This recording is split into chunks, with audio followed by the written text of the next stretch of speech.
Hi, good morning. Welcome to my Wednesday devotional. I hope it's nice and warm where you're at. Here in the DC area, we've been having just wonderful weather. And our Patuxent groundhog said early spring. Woohoo! And I can tell you, just by looking outside, it is sunny. Kids are playing outside. It feels like spring. All we need is the cherry blossoms, right? It's my favorite part about living in DC, especially in the spring, which is also my favorite season. Because, it's my birthday coming up. That's one of the reasons, because St. Patty's Day is always fun. But anyway, besides that, I just love the warm weather and kids playing outside and just everyone being out and about, going on a walk, meeting people, saying hi. But anyway, so yay. Okay, so, and it coordinates with Purim, which hopefully we'll be getting to real soon. I'm hoping that this will time out the right way, that this will all be done before summer. So, because this is Esther's season, is the spring. So, all right, let's get to it. Esther 6, we talked about verses 3 and 4 last time. 5 and 6 will be for this week. So I'll start it and we'll talk about it. All right. We're starting, this is verse 3 and 4 from last week. What reward, this is the king talking, what reward or recognition did we ever give Mordecai for this? The king asked. His attendants replied, nothing has been done for him. Verse 4, who is that in the outer court? The king inquired. As it happened, Haman had just arrived in the outer court of the palace to ask the king to impale Mordecai on the pole he had prepared.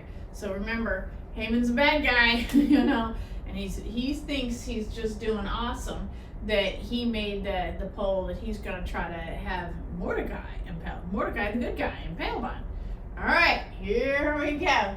So verse 5, here's this week's. So the attendants replied to the king, Haman is out in the court.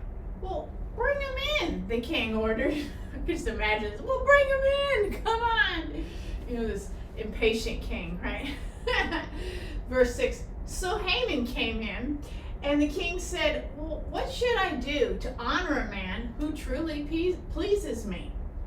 Haman, this is this inner dialogue, imagine this little bubble up in his head, inner dialogue. Haman thought to himself, whom would the king wish to honor more than me? Oh boy, it's about to get real ugly for good old Haman, he's just thinking, okay, he's just all about me, he's all in his own head. Now, what does Satan like to do? Satan likes to whisper lies into our ear, and it goes into our brain, right?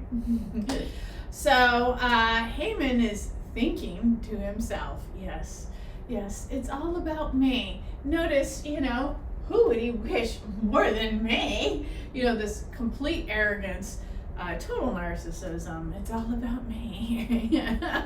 My goodness. Wow. And you know what happens before the fall, right?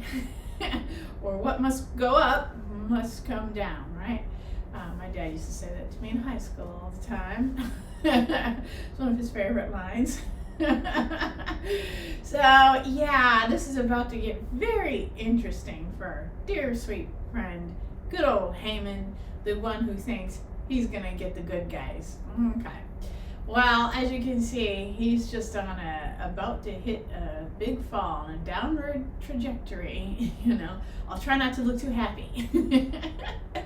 All right, so have we ever noticed that about other people? Has it ever seemed like, when things are right at their worst and you're doing your best, you're just trying to get through the day, being the best Christian you can be, and you're trying hard and you're working for good, legitimately, have great intentions, and it just seems like the bad guys are winning. I know I've seen that a couple of times in my life where it just feels like I'm just never going to catch a break. Bad guys won't leave. But then God steps in, right? But God. That's a little favorite line in the Bible. But God. He's always faithful, always superior, and he always has a much better plan than I could have ever hoped for, or probably any of us, right? Just when you think things you're at your breaking point, that's when God steps in. So, you know, if you stay faithful with God, you stay doing your best, okay? He knows we're not perfect. That's why we need God, okay? Because we're not perfect. Just hang on. Just be faithful. Stay with God. Because when the timing is right, which you're about to find out, that's when God steps in and it's over. Bad guys seem like they're winning, but then they really lose. It's sort of this little thing where it has that appearance like they're winning, but at the end of the day, God handles it. And good guys are going to win. So just hang on. All right. That's it for this week because this is getting really good and I'm going to spoil this. Good old Haman and what's about to happen to him, you will see. Just hang on with me. I appreciate you watching every week. I really do. And if you just hang on, stick with me, we're going to see some really great stuff and what God can do. Okay? So just hang on, be faithful, love God, love one another. That's all he asks us to do. All right. Thanks so much for watching. All right. Take care. All right. Bye-bye.